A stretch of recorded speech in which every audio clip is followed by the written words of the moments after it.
your food. There it is. Hello, welcome back to Sage and Stone Homestead. My name is Heather. We got a little blip of rain starting in the north, and I have not had to physically water my perennial garden basically this whole year. I've watered it once because we've gotten a lot of rain and it's been good, not just for the garden, but for my pastures as well, so my goats have plenty to eat. But I've got a little bit of a gardener's superstition where sometimes I fear that it won't rain unless I water. So we're gonna set up the watering system just in case it passes us by, but because I will be prepared, it will probably rain. I don't know if any of you have realized that. It doesn't rain until you water the garden. Some years. This year we've been really lucky. All of my friends who grew up in the 80s and 90s, do y'all remember Christmas morning when your dad had to bust out basically a hacksaw to open all your Christmas gifts because they were so well packaged? That's how I'm feeling right now. You got it.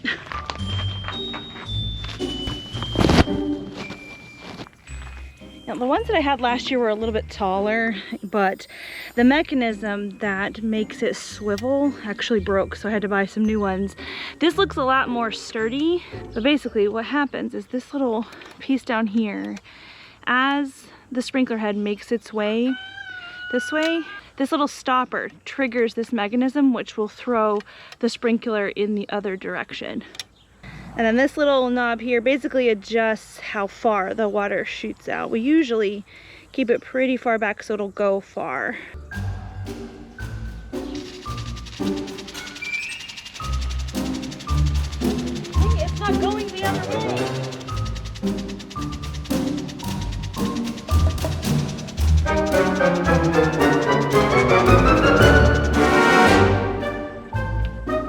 This is exactly what happened to my other ones. It would go one way but not swing back the other way.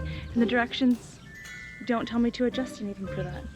So if you know anything about this, please let me know, because this is very frustrating. This is brand new out of the box.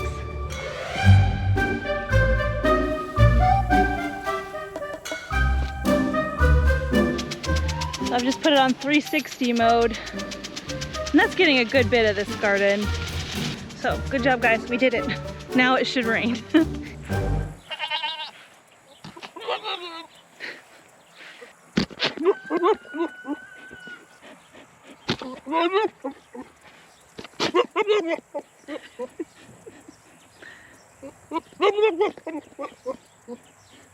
I don't know who's in heat around here, but it's definitely not Mochi. Yes, you'll get your girls in about a month, okay, sir? Mochi, you're a trooper. All right, while we wait for the rainstorm that we have inevitably beckoned in by watering, I want to do a little bit of work in here. This past year, I grew what I had thought was my original armpit melon seed from years ago.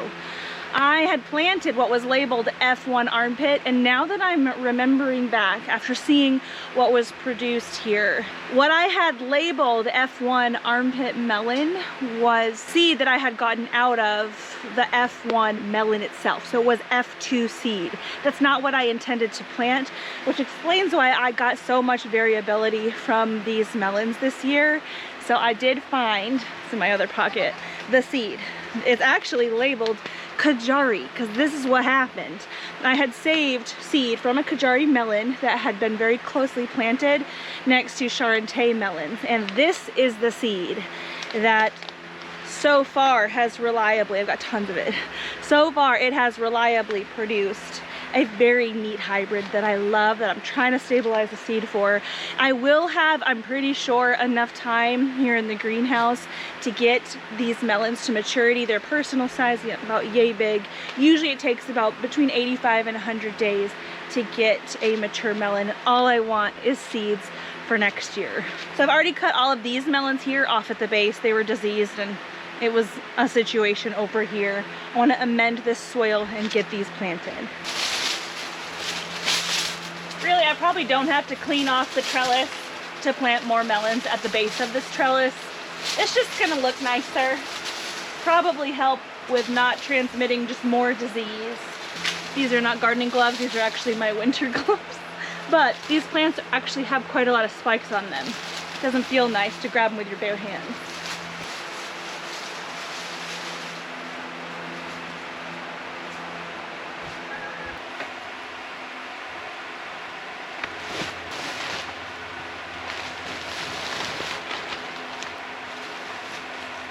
I do have quite a lot of goat manure and barn clean out that I can put in here. A lot of that is very fine dust type particles and manure, and I do still need to top off with soil. These beds have only been growing in for about 18 months, and when I filled them, I did kind of a hugelkultur type filling where I had hay at the bottom. I did have some barn clean out. Some of the beds have different like weeds that I literally, just like over here, I literally just pulled them out and laid them on top, and then packed like soil and other compost and things on top of that. It's kind of like a lasagna method, if you've heard of that. And over time, that material does really break down and settle. And so at this point, I can't get away with just topping off with barn clean out and compost. I need a little bit more substance. So I do have quite a bit of soil to add to these beds this fall season. I do also have like partially open bags of random things. This is a mushroom compost that I bought quite a lot of last year. This may be one of the last bags of this that I have laying around, but I'm just gonna work it into the soil here.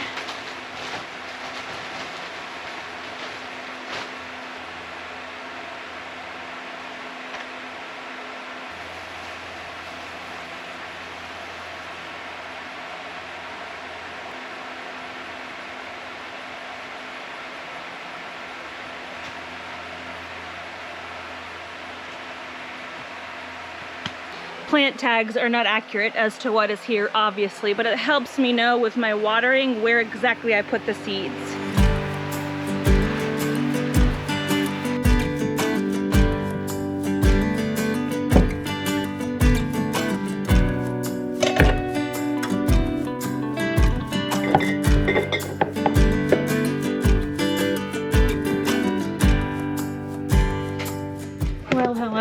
So we have some rabbits that we actually processed last week. It's actually probably been about 10 days since these rabbits have been in the refrigerator. Now, fresh meat can last 3 weeks or longer, which is much longer than the store-bought meat because you don't really know how long the store-bought meat has been there at the store. You don't know how long it's been since it's been butchered, and a lot of times those meats don't last more than about a week in the fridge. The same is not true when you process at home. It's literally the freshest that there is. But usually I like to try to make sure that I take care of the meat and put it away by the time it is at most 2 weeks old. So today I'm canning some rabbit, and I've got a lot more rabbit to process. I can't decide if I'm gonna do another round of canning or not. I guess I'm just gonna play it by ear. But we've got 7 quarts here, which is what my canner will hold. 1 teaspoon of salt per quart.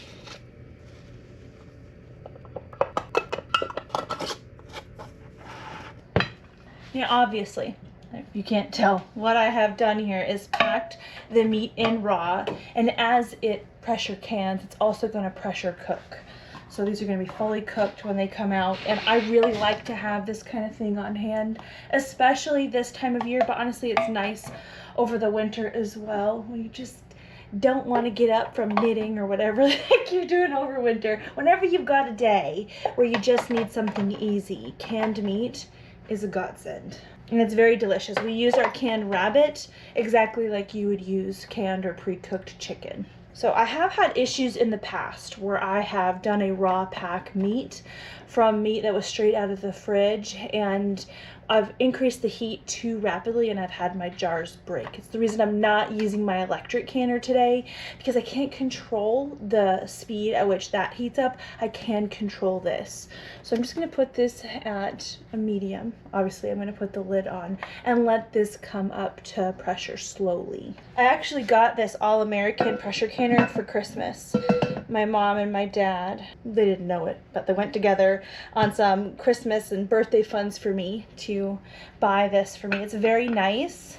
I have used my Presto canner for many years and I like it, and I do plan to do like a review video comparing the two canners. This one took a little bit of getting used to with its different lid design and a couple other different features, and I want to go through that a little bit more extensively on a different video. video, but I like both. So at the moment, I am getting about probably 1 1/4 rabbit per jar. A lot of the rabbits that I processed this past year were meat mixes. They were half Californian and then half what we call pretty bunnies, and we grew them basically as like a dual purpose animal for their colorful and plush furs as well as their meat. And so we've got a decent sized rabbit, not the biggest that you could ever grow, but we've got that wonderful, wonderful pelt that we can make things with. Now, the only thing that I have made using the pelts are pom-poms for the tops of hats, but I would like to explore some different things and some more colorful things coming up. I don't usually have a lot of time to do my handicrafts until fall time. I'm really looking forward to it though.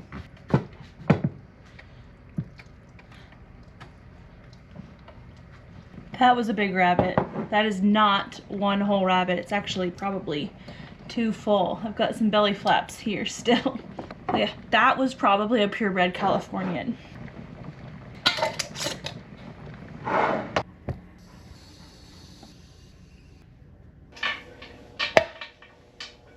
So it's quite a bit later now. The sun has started to go down and I don't have the light on in my kitchen. I frequently don't when I'm not filming. And I know that I am filming right now, but this is a little bit of a peek into what is my real life. I like to kind of do things in the low light in my kitchen, but 7 quarts out, I've got 7 more in, and after I filled all the jars that I wanted to fill for a second run in the canner, I had 6 rabbits left, which was perfect because that meant that I could get like an even amount of meals out of it. I actually got 5 meals, so it was 5 full meals. 5 is not an even number, but it was 5 full meals, so 14 plus 5 is 19. We had 19 rabbits and we managed to get 19 meals worth of rabbit put away, which feels really good. I have gone over the way that I cut up the rabbit nowadays to put it in the freezer so that I have a lot less work when it comes to cooking it. That's something that I did pretty early on in a vlog, maybe 1 or 2 months ago. I'll make sure I link it down below. Good afternoon. So I understand it's no secret at this point. I have probably put the most exciting part of this video in the title or in the thumbnail. We are getting a new goat. I need to go pick her up tomorrow. It is Blue Cactus Molly. So if any of you follow the Blue Cactus dairy goat herd, Molly is from Crystal's M line, which is some of her most favorite goats like Mayo and Maybelline, etc. Well, Molly was sold to someone locally who unfortunately had to get out of goats. And recently Crystal talked about how she kind of regretted selling Molly. So when I saw that Molly was for sale, the first thing I did was text Crystal and say, Crystal, that goat that you regretted selling, she's for sale. And she said, I really can't, Heather, but you know what, you should. And I said, I will take that as permission. It's funny because I said I wasn't going to be getting any more goats this year. I wasn't going to buy any goats from outside herds because I had plenty that I was going to retain this year, which is true. I've got a lot of little baby goats in there, but I couldn't pass up this opportunity. Now this particular herd that she's coming from, they haven't run a disease test. They've had Molly and a couple of my goats actually for about a year, maybe a little bit more, and there's other goats that have been brought in off of other farms, and I would like to disease test Molly before I just go ahead and stick her in with the herd. And so she is going to be alone in this little round pen that I have over here while we kind of wait for all of those test results and things to come back. But right now it's a little bit overgrown. It's definitely going to be grounded out with all the grass. So Levi's project today is to take down all the fencing, make a clear path for the fencing, and set it back up so we can put our new girl in there. Said he was going to weed whack. He's not. He's got this new tool.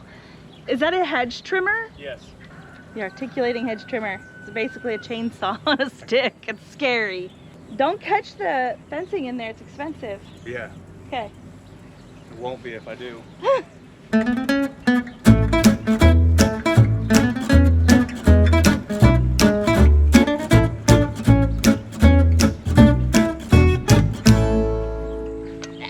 Hi, sweetheart.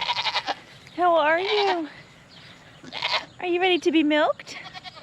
So she made it here safely. Levi went and picked her up for me this morning. She is in milk. She was nursing one of the twins that she had this year. And so she's not in peak production, but I'm very excited either way. Now I do have her over here in the quarantine pen for the reasons that we already discussed. I thought about trying to milk her on my picnic table over here, but I feel like she's gonna feel the safest and cooperate the best on my milking stand. So I am gonna put her on my metal milking stand and just clean it off when we're done. And this is just out of an abundance of caution. I do feel like her disease test is gonna come back clean. Putting her feed in this plastic cup.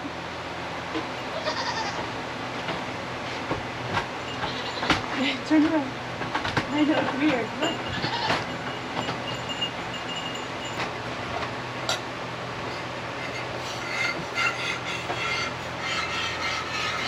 Wonderful soft udder, long teats for a Nigerian. That makes me very happy. And again, she's not in peak production, but she's an easy milker. I am gonna move her down to milking once a day, but she did have her little doling on her during the day, and then the doling was put up at night and she was milked in the morning. So she's been used to basically being emptied essentially twice a day. So I wanna make sure that she doesn't overfill and potentially get mastitis. She's very soft, or was very soft before I milked though, and so I think that she'll probably be okay to transition to once a day milking, maybe as soon as tomorrow. I'm gonna milk her with the rest of the girls, or after I milk the other girls, and then I'll just see how she is by feeling her udder and seeing where she's at. I bet since she had twins and then was kind of weaned down to nursing only one, she's probably kind of past that point on her lactation curve. There's not a lot in here. And such a good girl on the stand. Here, eat your food. You want your food? Eat your food, baby. No.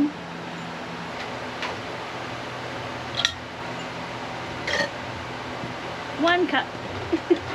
And that wasn't very long. 1 cup in 30 seconds. Lickety split.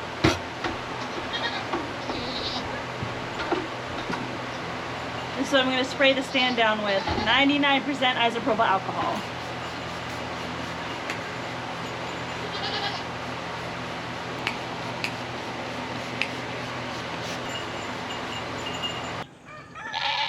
I know.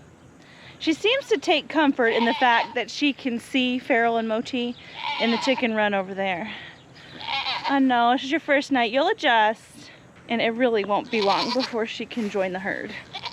Well, good afternoon. I did milk Miss Molly this morning. She's doing such a good job, and she wasn't super tight, so I know she's not at her peak lactation, and I have no worries about her overfilling. So I am going to put her on the 24-hour milking rotation starting right now. But today I have a fun project. My son Shika and I actually shelled these lima beans that I picked on the garden tour just a couple of days ago. And it looks like that harvest yielded just over a cup of beans, of lima beans, and there's going to be plenty of harvest out there for the remainder of the season. This is just what we have right now, and I'm really not great at remembering to, number one, thaw out meat for dinner, or doing anything like pre-soaking beans. I'm horrible at it.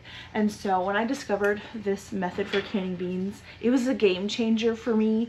We grow these black eyed peas, and I have done the same canning method with them, and it is so great to be able to just open up a can of beans and add it to something. And I know that sounds really basic, but I haven't purchased like the tinned beans in a long time, and it's fun to be able to can up our homegrown beans and use them as a convenience food. So I do have some of these they're not black eyed peas, some of them are. There are black eyed peas in here. There are mostly chicken and dumpling cowpeas, and there are some purple hull pink eyed beans. But I'm going to be mainly focusing on canning up these lima beans because that's really what I want to put in jars.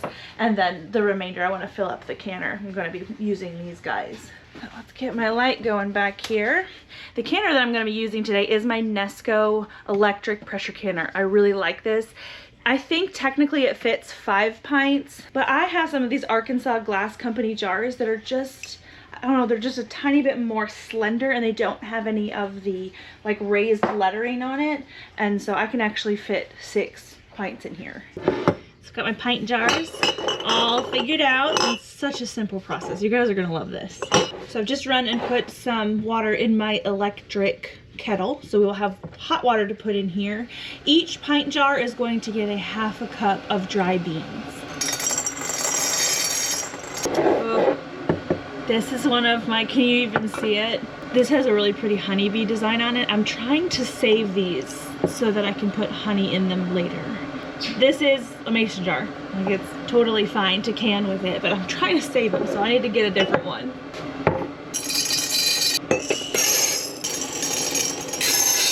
Okay, now I'm gonna put in ½ teaspoon of salt per jar. This isn't necessary, this is just for flavor. I've seen some recipes where people will put in different seasoning blends to pre-season their beans. One of these days I'll do that too. Kettle has boiling water in it. I'm gonna fill this up to about 1 inch headspace. So basically just up to where the threading on the jar, where that starts.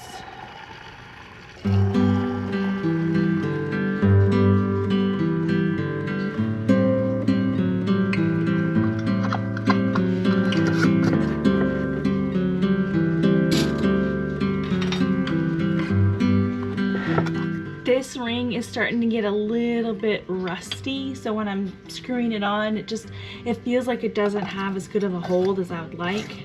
I'm gonna cycle that one out. I do still hang on to these for, you know, putting lids and rings on dry goods and things, but not for canning. It's not gonna make the food unsafe or anything, it's just likely that the lid would pop off under the pressure that's in the canner.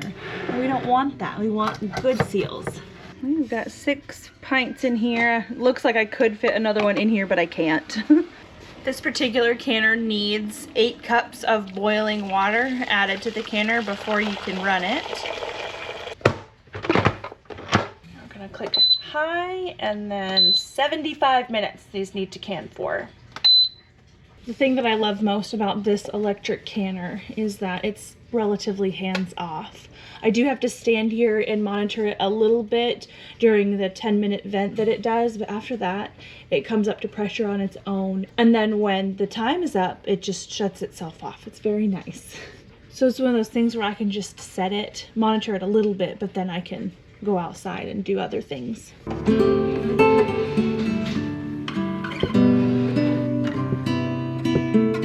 believe it or not, I had a jar break. And it's actually been a little while since that happened. I've been canning a lot this summer.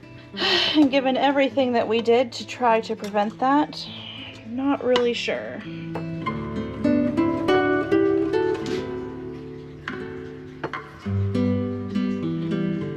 But as you can see, everything has rehydrated and cooked inside the jar. These are the texture that we have. And this here is not a loss. Whenever I have had a thermal shock break on a jar, it's a very clean break. And I place the jar back together and make sure there's nothing missing. There never has been. So I am going to be able to save these beans and use them in dinner. So it looks like we are cooking again with cherry tomatoes. Now I showed this tomato confit recipe before, or it's not really a recipe, it's more of a method, but this is how we eat most of the time. We eat whatever is coming in fresh, and a lot of the times it doesn't look like big fancy recipes. I don't really have the time for that, especially this time of year. I've got a lot more time for that when we aren't managing as much as we are outside, but this time of year I call it homestead conglomerate. That is what we eat a lot of. It can be very difficult to try to figure out how to use what you're growing, and that's something that I didn't anticipate when I first started growing our own food. I thought, okay, I'm gonna have all this food and we're gonna cook so many meals from scratch and we're gonna eat so well, and all of that is true, but it looks different than what I had pictured. I pictured more of these kind of grand sit-down meals, and that, not this time of year, that's not what's going on.